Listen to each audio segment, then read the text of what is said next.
Hey, this is Anthony with RevZilla TV. We can watch, decide, and ride. Welcome to our detailed breakdown of the new Roland Sands Ace Glove, available at RevZilla.com.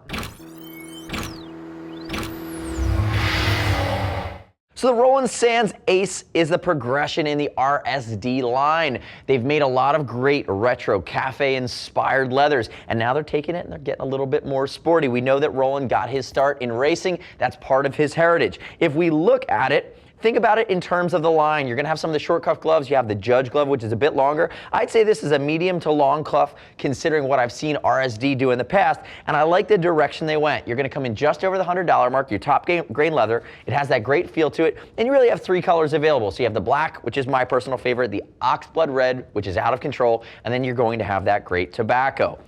Now, you'll notice a bit more of a full gauntlet. You do have a great amount of accordion stretch panel, and from a seasonality standpoint, it's a lightweight leather that is going to have a light micro fleece backing to it, but the palm's just going to be straight up leather. So again, I'm going to give it that 3-season warm weather rating. Not going to vent extremely well in the summer, but for spring, for fall, most of the summer, unless you're extremely hot running, you should actually have a good experience if you're going to dial this bad boy in as your pick for that sport cafe retro throwback style glove. Quick note on fitment. Remember, I'm going to typically be a large in most American cut gloves. No surprises here from the RSD Ace. I wear a large in first gear. I wear a large in Icon. Again, falling in within your American sizes, use that size chart. And I'd love it if you click right up there on our logo. Subscribe to us at RevZilla TV. Leave me your comments, your questions, and your early feedback here on the Ace, whether you're wearing it or not. But more importantly, stay up to date with all the gear reviews we're constantly rolling out. Now, we've talked about top grade cowhide. It's got that premium finish. Has almost that like light waxiness to it. Moving up, you're going to see stitching for accent, accordion stretch panel across the back of the knuckles.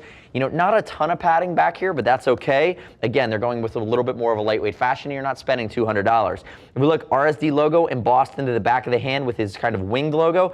And then what I did like is they gave you elastication mid-digitally around the fingers, but then they gave you nice big areas of dense foam on top of the fingers. And they almost kind of pulled it together with this perf, which again ties in with a lot of the style cues that they're going to take off of their jackets. Now, if I rotate around to my thumb, elastication in the right areas, an additional area of dense foam.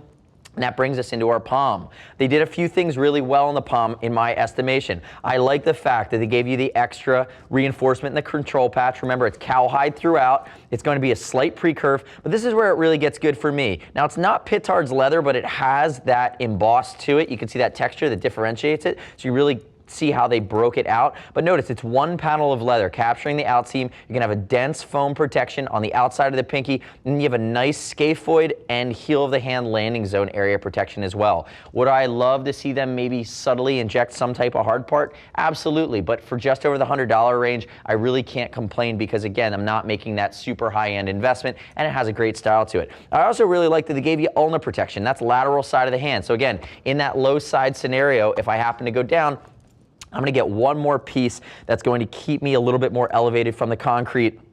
Hopefully I'm going to slide or maybe potentially bounce. I'm not going to keep it down too long, but again, better chances to stay intact on your hand and a minimization of seams. My only gripe with this glove is that while I don't mind the way the cuff is put together, I actually don't love the TPR here, this red. I just feel like it's a little bit big and a little bit overkill. Personal preference, but I don't think it kills it for me. Remember, check out the full line of RSD gloves. There's shorties. There's also going to be the Judge, which is a little bit longer. It's a little bit more streamlined and retro if you want something longer, but this is not your sport cafe cup of tea. The next step in your journey is to click right here and read other rider reviews of the RSD Ace Glove at RevZilla.com. You don't have to take my word for it. Remember, we'll ship for free over $39. And if you want to talk to a gear geek, see us at RevZilla.com or 877-792-9455. Thanks for watching our detailed breakdown. Remember, subscribe to us at RevZilla TV on the YouTubes. I'm Anthony. We'll see you next time.